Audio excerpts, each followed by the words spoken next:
Hello again, everybody, and welcome to the Mike Francesa podcast, part of the Bet Rivers Network. We come to you tonight after a deciding game number 3, and we can sum the game up, obviously, in 2 words. Cam Schlittler. This was an all-time performance tonight against an overmatched Red Sox lineup.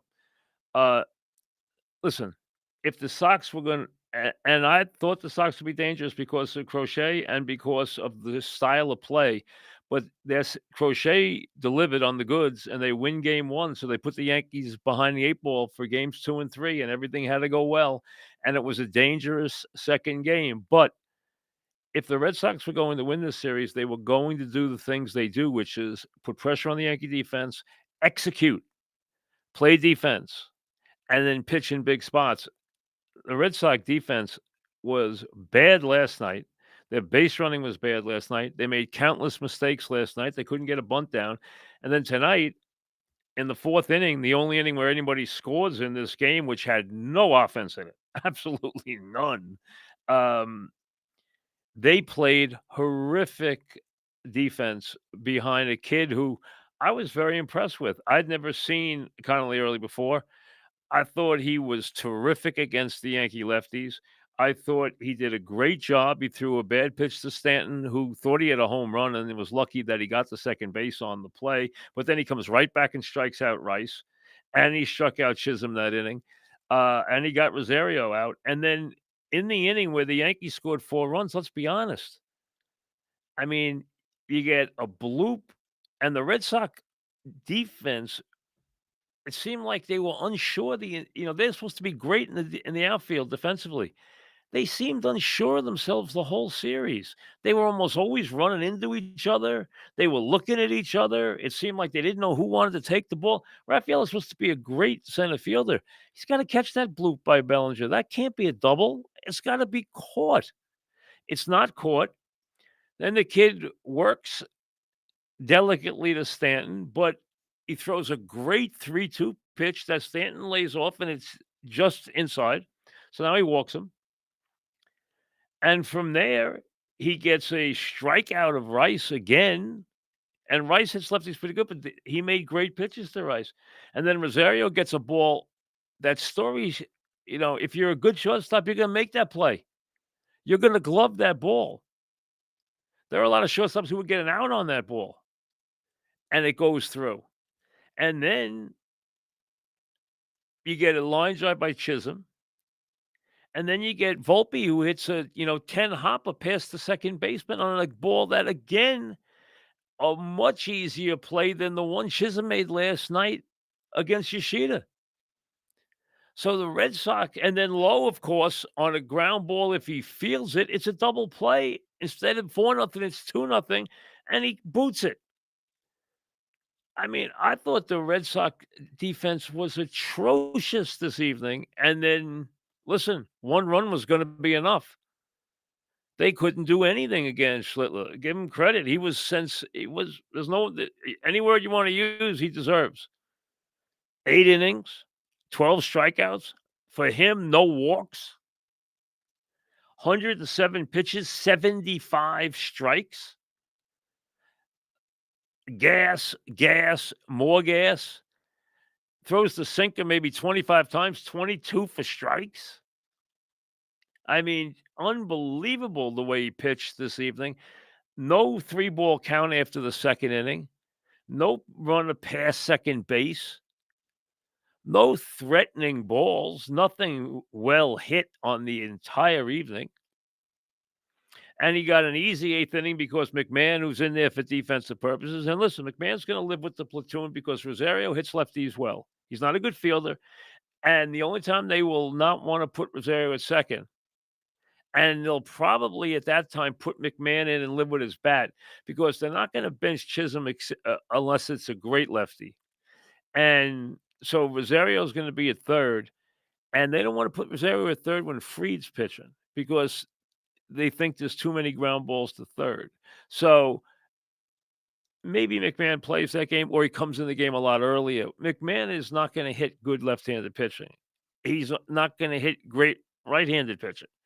But he is a Gold Glove third baseman. I mean, he is a sensational third baseman, and that play tonight was unbelievable going into the dugout. I mean, it was a great, great play. He's an effortless third baseman. The ball anywhere near him is an out. That's all there is to it, and that makes has solidified the infield. And Volpe's playing much better. You guys all hooted and howled about how Volpe couldn't play down the stretch for this team. He's playing well now, so leave him alone. If you can get any offense out of your shortstop and get the defense you're getting right now, you don't say a word. They'll live with Rice some places. Now, against a slow team, they can play Rice behind the plate. Against a team that's going to run a lot, they're not going to play Rice behind the plate. And Goldschmidt is playing his role. He'd like to be on a good playoff run or a championship team. He's playing his role. He's doing it well. He hits lefties hard. He doesn't hit righties. Rosario doesn't hit righties at all. So they know what their roles are, and that's okay. You got guys with role players. I don't mind platoons here. And let's be honest, we didn't want to have the Mets out of the playoffs and the Yankees out of the playoffs in the first round. That would have been deadly for the city. So luckily, the Yankees are moving on, and they're going to have a great chance with their power, which was not exhibited in this series, with their power and with their starting pitching. Their bullpen is an Achilles heel, and you're going to have to live with it. But with their power and their starting pitching, they can play with anybody. Now, the Dodgers are revving up, and I think they're going to be very hard to beat. Let's see if the Yankees can get it revved up here and get back and see if they can deal with some unfinished business with the Dodgers. That's a long way off, one step at a time. First thing, Toronto, starting on Saturday in Toronto. So that's where the next destination is. But again, tonight, the storyline, the headline, everything else is about a young Yankee pitcher from Massachusetts, born a Red Sox fan, brought up a Red Sox fan, who's now got a bunch of Yankee fans in his family who are transformed because now he is a Yankee and he just pitched one of the great Yankee postseason games ever against the Red Sox. 8 innings, 12 strikeouts, and really commanding as you can possibly be in a playoff game. He was in complete control of that team every step of the way. The Red Sox, listen, getting to the postseason, good for them. The Giolito injury, a problem. Tough break. Losing Roman Anthony, a problem. They need another bopper in the middle of their lineup in the worst way to go with Anthony and their other guys. They desperately need a big bopper in their lineup. They got to go get one. And obviously, with their pitching, they could be very tough, but that lineup has to be better. It's not good enough. It's not nearly strong enough to compete with anything close to the Yankees. I mean, they have 2 guys in that lineup who could start against the Yankees. Start on the Yankees. That's it. That's it. I mean, that and that's saying a lot. I mean, and the Yankees didn't beat you with the home run in this series. That's for sure. And tonight, let's be honest, they dinked and dunked and had, you know, a bloop to center, a walk, and 2 CNI singles and an error, and it's 4 runs. It's the only way the Yankees scored in the whole game. So the only ball they really crushed was the Stanton ball, which hit the wall. I didn't think the Red Sox played that ball great. They could have either held Stanton to a single or see, I think they thought the ball was out. I think Stanton definitely thought the ball was out. He didn't run, which is wrong for him. They didn't attack the ball the way I thought they should have, and they were late getting to it. Otherwise, I think they would have thrown him out at second base. So again, it was a kind of a weird play. He crushed that ball. There's no question, but there were very few balls crushed. I thought the Red Sox kid did a nice job. I really did. I thought he deserved a lot better. And obviously, he was up against a pitcher. He'll be lost in the agate because he was up against a guy tonight who had a night. Hey, he might pitch postseason baseball for the next 12 years, for all we know. He might live in the postseason. But I can tell you this, he will never throw a better postseason game than he threw tonight because you can't throw one. You can't throw a better game than a runner not making third base, 12 strikeouts and no walks, and 8 innings of pitching 107 pitches, 75 strikes. You can't throw a better game. It's not possible. The only thing he could have done was to pitch the ninth inning, and there was no way he was doing that. I was surprised he sent him out for the eighth, considering the score. I didn't think he would. He was at 100 pitches even. I thought he'd give him one batter. But since they got the second out, the play by McMahon so quickly, it allowed him to stay in the game because he really only threw he only threw 7 pitches in the inning. So you figured normally he's going to throw 15. He only threw 7. So he wound up going from 100 to 107, which is not a big deal for a big guy like him. And he went 8 innings. He wasn't going to go 9. He didn't have to. And the Yankees put away the Red Sox in ho-hum fashion. Let's be honest. This was the way he was dealing. You never thought the Red Sox were coming back. So the Yankees didn't have to worry about adding on because he just knew they were not going to have to go deep in the bullpen this evening. And there wasn't much to do there. It was just a incredible, vintage, brilliant performance, one for the ages and one he'll remember for his whole life because you cannot be any more dominant than the young man was tonight. He pitched absolutely brilliant, overpowering baseball. He had gas for 8 innings. He threw strikes for 8 innings. He commanded his 2-seamers, 4-seamer. He commanded every pitch he threw tonight.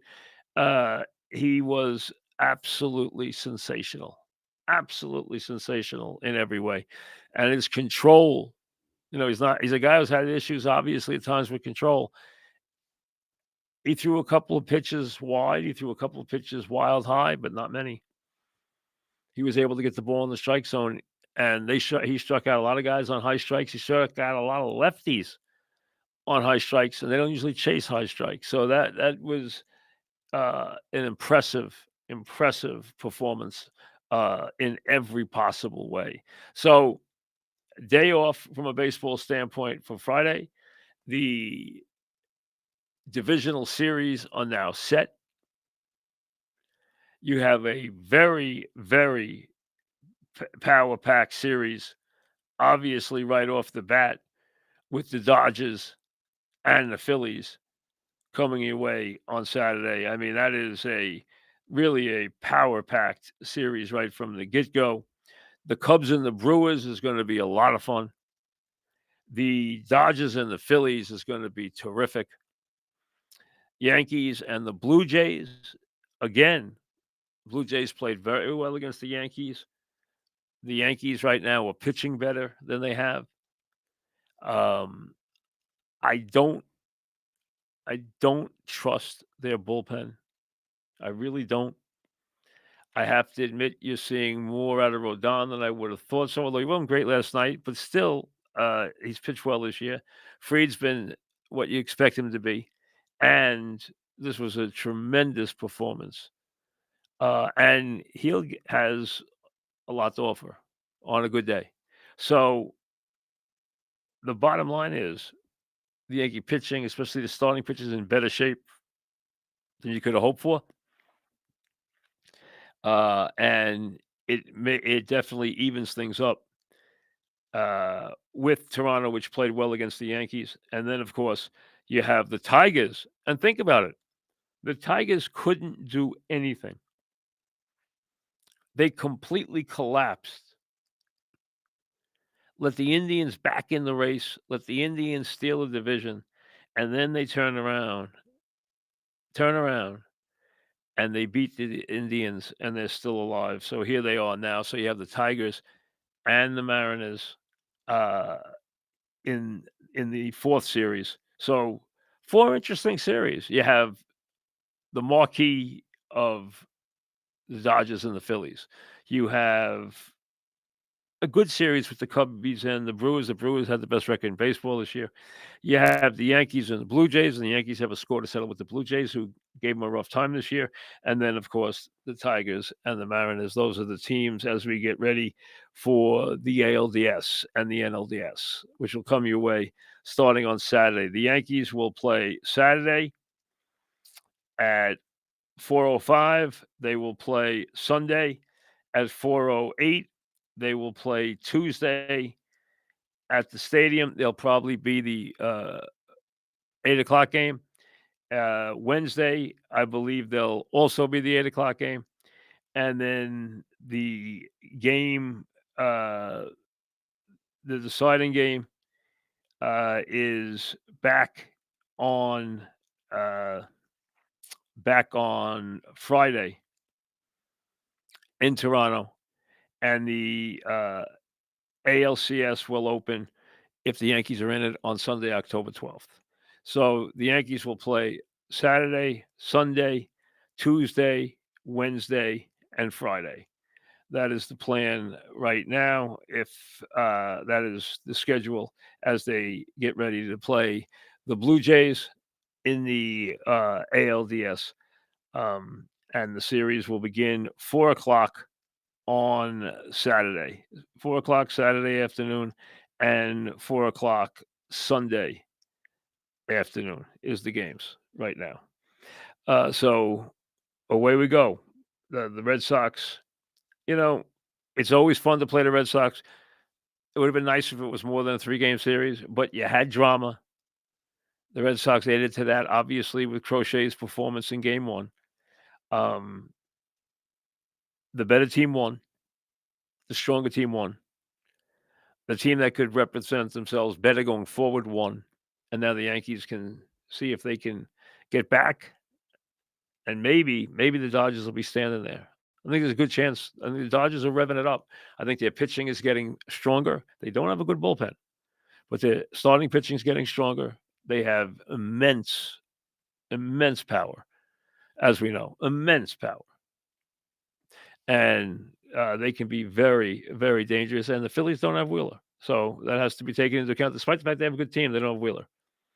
And the Cubbies and the Brewers, they're solid teams, especially the Brewers. It'll be very interesting to see what happens there. So, again, a day to take a breather. Everyone can chat up the next Yankee pitching star, who obviously threw his hat into the ring in a very, very big way this evening. He takes a quantum leap forward as part of the Yankee rotation and jumps both feet in the Yankee postseason lore with this incredible performance this evening. No way around it. I mean, we know he had good stuff, and he delivered the goods. None of us were thinking about him being this kind of factor in the postseason. You had faith in Fried. Rodon had a good year. You were all worried about the pen, as everybody should be. But nobody expected him to jump in with this kind of dominant performance. And he was utterly dominant, utterly sensational, and nothing short of brilliant this evening in handcuffing and dominating the Red Sox, as he did in 8 superb, overpowering innings. Sign up for the free Mike Francesa newsletter. You'll get exclusive content and contests, all different stuff, bunch of goodies. Go to MikeFrancesa'Podcast.com and sign up. And remember, all you got to do is give them their email. Everything else is free. We'll see you later.